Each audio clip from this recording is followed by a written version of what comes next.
A paz do Senhor. Compartilhe, se inscreva, deixa um like aí, pode deixar seu comentário, eu respondo também. Quero falar do livro de Mateus, primeiro livro da Bíblia, do Novo Testamento, né? O que eu quero mostrar é que muitas vezes as pessoas falam assim, que todos somos filhos de Deus. Quero mostrar o que a palavra fala. Que nem todos somos filhos de Deus. Todos somos criatura de Deus, todos. Até mesmo o diabo é criatura de Deus. As cobras, os animais, os bichos, todo ser vivo é criatura de Deus. Agora, filho de Deus são poucos. Aqui,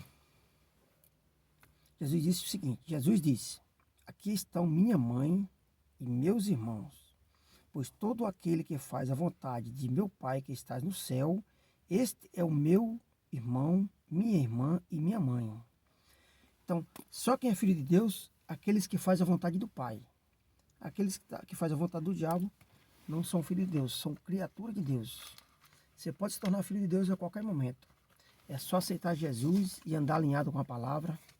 A Bíblia, eu costumo dizer que a Bíblia é o manual do ser humano. Tudo está aqui, né? Se você buscar conhecimento, a verdade, buscar como andar alinhado na palavra de Deus, está aqui na Bíblia. Dando continuidade, eu quero falar do livro de João, 1 João, em capítulo 5 e versos 16 e 17. Falar sobre o pecado. Algumas pessoas falam que pecado é tudo igual. Vou mostrar para você na Bíblia que não é. Existe pecado leve, grave e gravíssimo. Olha só a diferença. Em verso 16, Jesus fala assim, se alguém vê o seu irmão cometer um pecado que não leve à morte, que ele reze e Deus dará a vida a seu irmão. Isso quando o pecado cometido não leve para a morte. Existe um pecado que leva para a morte, mas não é a respeito deste que eu digo para se rezar.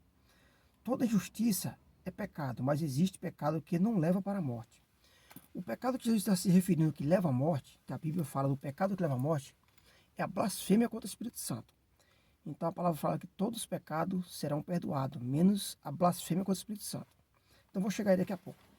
Vou mostrar aqui quanto o pecado leve, grave e gravíssimo. O pecado leve é quando você... Vou dar um exemplo, mas existe várias formas. Um exemplo, pecado leve é quando você deseja uma mulher, por exemplo, qualquer desejo. É um pecado leve, desejo. Você só desejou, mas você não cometeu o ato. Então aí não tem a consequência do pecado. O desejo é um pecado, mas é um pecado leve. O pecado grave é quando você comete o ato. Imagine que você saiu com uma mulher casada, cometeu um adultério, ou qualquer outra coisa, cometeu o ato, sabendo daquilo, mas quis se arriscar. É um pecado grave. E o pecado gravíssimo é aquele pecado que a palavra fala que leva à morte. A blasfêmia contra o Espírito Santo. Irmão, tome cuidado com a idolatria. A idolatria é um pecado grave, mas pode se tornar gravíssimo. Quando o ser humano fica tão fanático na idolatria, ele nega Jesus. E a blasfêmia é isso. A blasfêmia é quando você nega a existência de Cristo, quando você não acredita na palavra, você não acredita em Deus, nega a existência de Cristo, entendeu? Isso é a blasfêmia contra o Espírito Santo. Então tome muito cuidado. Tem muita gente que é idolatra, que não acredita, eu vi o pessoal falar que não acredita na Bíblia, porque foi feita pelo homem, que não acredita que Deus existe, e ele não só tem isso com ele, prega isso. Isso aí é a blasfêmia contra o Espírito Santo. Então muito cuidado, que esse pecado, a palavra fala que esse pecado leva à morte, e não tem perdão. Então muito cuidado. Procure a Bíblia, procure conhecer a palavra, procure orar para que seu coração se alinhe com a palavra de Deus, se alinhe com o amor do Espírito Santo, para que você não guarde dentro de você uma coisa ruim que possa te levar à morte. A morte que eu falo é a morte do Espírito, é a morte do Espírito, não é a morte do corpo.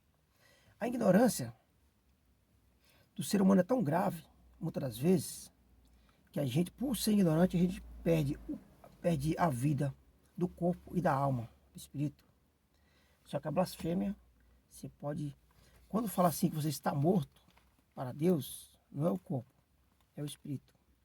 Muitas das vezes, a gente vive a vida sem Deus, mas não podemos morrer sem Deus. Temos Tem que buscar Jesus na nossa vida, que nós não sabemos quando essa hora vai chegar para nós. Amém? Deus abençoe.